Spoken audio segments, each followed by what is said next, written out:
तो बच्चों, जैसा कि आप लोग जानते हो कि जब अकबर ने ये जाना कि सलीम और अनारकली के बीच बाबू सोना और निब्बा निब्बी वाला प्रोग्राम चल रहा है, तो उन्होंने सलीम को काफी समझाने की कोशिश की और सलीम नहीं माना। तो अकबर ने बेचारी अनारकली को अनार के दाने की तरह दीवार में चुनवा दिया। तो इससे आप लोग क्या समझते हो? आप लोगों में से कौन ये बताएगा? बल्लू, चल तू बता तो। सर मैं। हाँ, और नहीं तो क्या, बल्लू तेरा इनाम है ना, तो तुझे ही कहूंगा ना। चल इधर आ और यहीं से सबको बता। Okay sir.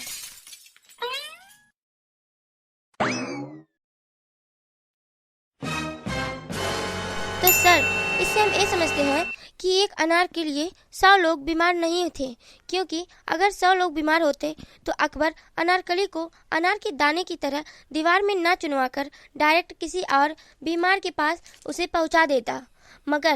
मगर सर, उसने ऐसा नहीं किया, क्योंकि अनार भी एक थी और बीमार भी एक था, यानी कि सलीम भी एक ही था। वो इसलिए अकबर ने अनारकली को दीवार में चुनवा दिया। अभी साले खोचू, ये कौन सा आंसर बना के बोल रहा है तू? साले तेरे दिमाग में बस यही सब चलता रहता है क्या? रात दिन तो यही सब सोचता होगा, तभी तो तू ऐसे ही बता रहा है।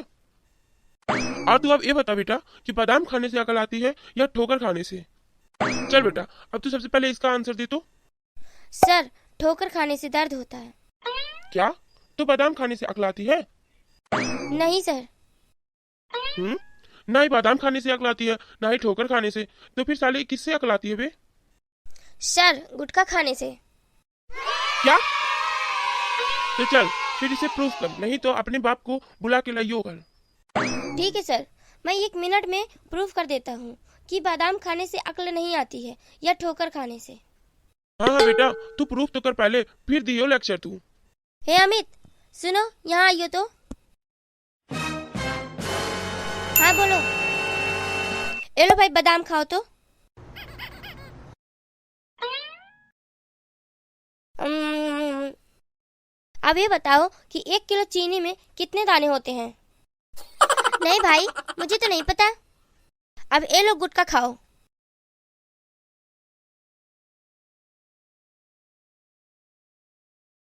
उम्म, अब ये बताओ कि 1 दर्जन केले में कितने केले होते हैं?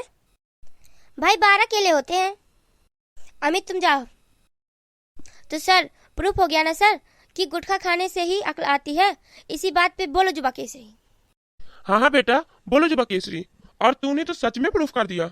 ठीक है, कल अपने मम्मी पापा को स्कूल लेके आइयो, हमें उन्हें। क्यों सर? क्यों? अरे बेटा, तूने तो अभी मुझे बताया कि अकल किससे आती है और प्रूफ भी किया है, तो तेरा नाम तो गिनीज बुक में लिखवाना पड़ेगा। इसीलिए ही तेरे मम्मी पापा को लेके आइयो, ताकि हम भी उन्हें बता सके कि आपका बेटा कितना होनहार और होशियार है। उन्हें सम्मानित भी तो करना है।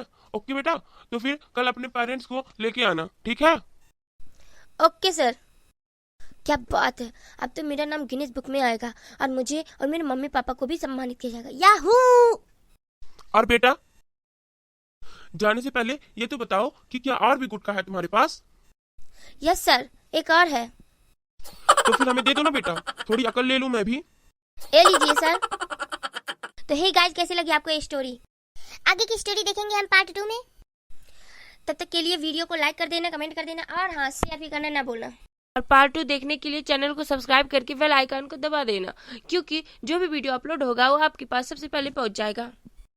Bye bye, thank you so much watching full video.